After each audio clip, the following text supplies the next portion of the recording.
O Selbit está fazendo isso e você nem percebeu. Se eu te disser que o Selbit está fazendo algumas coisinhas que você provavelmente não notou. Coisinhas essas que vão afetar a calamidade diretamente no futuro. Mas eu não sou como o Selbit, então se você vier comigo, eu posso te dizer tudo que ele está aprontando e mais um pouco.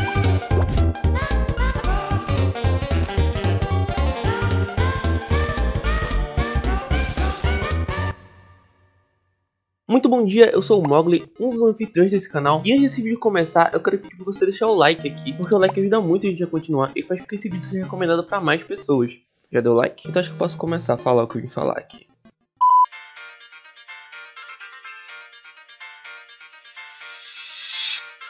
Com o início do Sinais do Outro Lado, uma das coisas que vimos pensando meio que acabou se comprovando verdade. Porque na live dos Segredos Revelados, o Selbit disse que, antes de Calamidade, algumas outras histórias precisam ser contadas. O que não deixa de ser verdade, mas eu não acredito que o Selbit está fazendo só isso. Na verdade, eu acredito que ele está fazendo duas coisas. Obviamente eu não vou considerar a parte que envolve os Sinais de Tenebres e tudo que fala sobre Tenebres, porque eu acho que todo mundo já percebeu que isso vai ser um tema abordado em Calamidade 2. Muito bem, como eu disse, eu acho que o Selbit está fazendo duas coisas. Mas pra falar melhor da primeira coisa, eu acho que a gente tem que voltar um pouquinho no tempo. A gente tem que voltar direto pra desconjuração.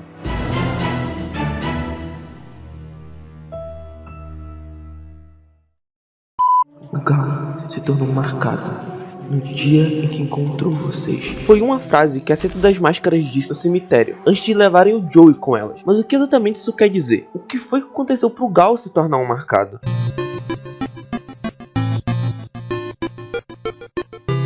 Primeiramente, a gente tem que lembrar o que é ser um marcado. Ser um marcado é estar livre das correntes da realidade. São os que não nasceram presos a essas correntes. Basicamente todos que estão livres para fazer o que bem entenderem. O Gal se tornou um marcado quando ele começou a ser controlado pelo João. Porque nesse caso, a realidade ditada é o Selbit, o mestre do RPG. Então, efetivamente falando, o Gal se tornou um marcado quando ele parou de ser controlado pelo nosso cabeludo preferido e começou a ser controlado pelo nosso outro cabeludo preferido. Hoje em dia, nós não temos tanta informação sobre o que é ser um marcado ou sobre o que torna um personagem marcado. Mas com as informações que a gente tem, a conclusão que dá pra chegar é que um personagem se torna marcado quando ele é controlado por um player. Ao menos é o que a Seta das Máscaras dá a entender quando fala do Gal. Tanto que, quando o Selbit narra que o Kian se tornou um marcado, o Selbit ganha um Power Trait, mostrando que, no momento em que o Kian se tornou um marcado, o mestre se tornou um player. Mas relembrando, a definição que temos de marcado é você ser livre das correntes da realidade e não ser controlado por um player. No entanto, o único jeito que a gente conhece hoje em dia, baseado em fatos, de você ser um marcado, é você ser controlado por um player. Mas não necessariamente se você é controlado por um player, você é um marcado. Acho que dá pra entender melhor usando o Ajudante como exemplo. O Ajudante foi um personagem controlado pelo Phelps em Segredo na Floresta, mas não acredito que ele seja um marcado, porque ele não estava livre das correntes da realidade. A morte do Ajudante estava no roteiro daquele episódio. Ele ia morrer e não tinha como escapar disso. Pra história continuar, o Ajudante tinha que morrer. E se ele ia morrer e não tem como escapar disso, ele tá preso ao destino, ou ao roteiro, ou você pode chamar de correntes da realidade. Então não dá pra afirmar que o Ajudante era um marcado. Bom, acho que com essa explicação, deu pra notar que ser um marcado não é a coisa mais simples do mundo. Então o que o Selbit está fazendo com essas mesas, com esses spin-offs, é basicamente criar novos marcados pra conseguir introduzir eles em Calamidade 2, com a gente já conhecendo os rostos deles, as personalidades e até mesmo com muitos de nós já tendo ligação emocional com esses marcados. O que vai dar a cara muito do que é pra ser o final de Ordem Paranormal pra Calamidade 2. Não sei se vai ser de fato o final de Ordem Paranormal, isso é assunto para outro vídeo, mas com certeza vai ser um dos, se não o maior evento do que a franquia Ordem Paranormal se tornou. Quer mais um motivo pro Selbit querer criar mais marcados? Vale lembrar que apenas marcados podem portar uma relíquia. Não é à toa que pro Arnaldo virar um anfitrião, o Dente teve que transcender, voltar no tempo, o Hakim teve que interpretar o Arnaldo, fazer o que ele saísse das correntes da realidade pra conseguir fazer a pergunta pra magistrada. Aí o relógio brilha e bem, aí você sabe no que isso dá. Mas, pois bem, agora que já matamos a primeira coisa, tá na hora de avançar um pouquinho no tempo. Tá na hora de ir direto pra o segredo na ilha.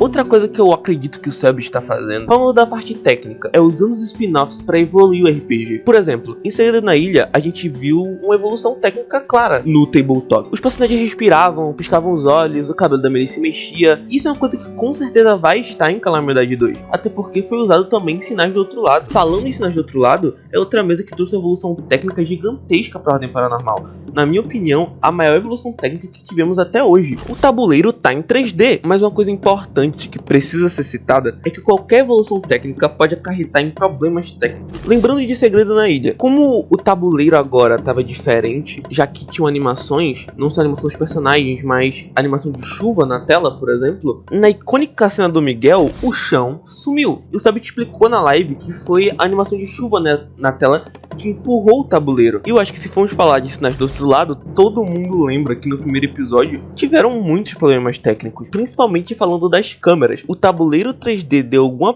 pane nos aparelhos que estava fazendo todas as câmeras dos players, inclusive a câmera do tabuleiro, piscar, fazendo com que o gato se tornasse um vilão daquela sessão. E tendo em mente que qualquer evolução técnica pode acarretar em problemas técnicos, imagina se o Cellbit deixa para introduzir o tabuleiro 3D no primeiro episódio de Calamidade 2. Seria minimamente inconveniente. Eu não diria inassistível, mas não seria agradável. Não é a coisa mais agradável do mundo você estar concentrado assistindo alguma coisa e a imagem que você está prestando atenção começa a piscar. Além do mais, acho que como escritor, é natural que o Sabit queira que sua última mesa seja mais perfeita e grandiosa possível. Então não é à toa que ele está se preparando tanto e testando tudo que ele pode nessas mesas. Tirando que, eu acho que em Calamidade 2 a gente vê um salto técnico também muito grande. Não sei se maior que tabuleiro 3D, porque eu realmente não consigo pensar em nada maior que isso. O que talvez seja até um problema, eu venho pensando nisso há um tempo. Toda temporada o Cellbit vem com alguma novidade no tabletop que deixa a gente meio que... Nossa, que legal, agora o tabuleiro tá perfeito, não tem mais o que melhorar, o tabuleiro tá incrível. E eu não consigo mais projetar evolução nenhuma depois de um tabuleiro 3D. Agora o Cellbit vai ter que, sei lá, tirar o coelho da cartola, ou o anfitrião da espada, não sei.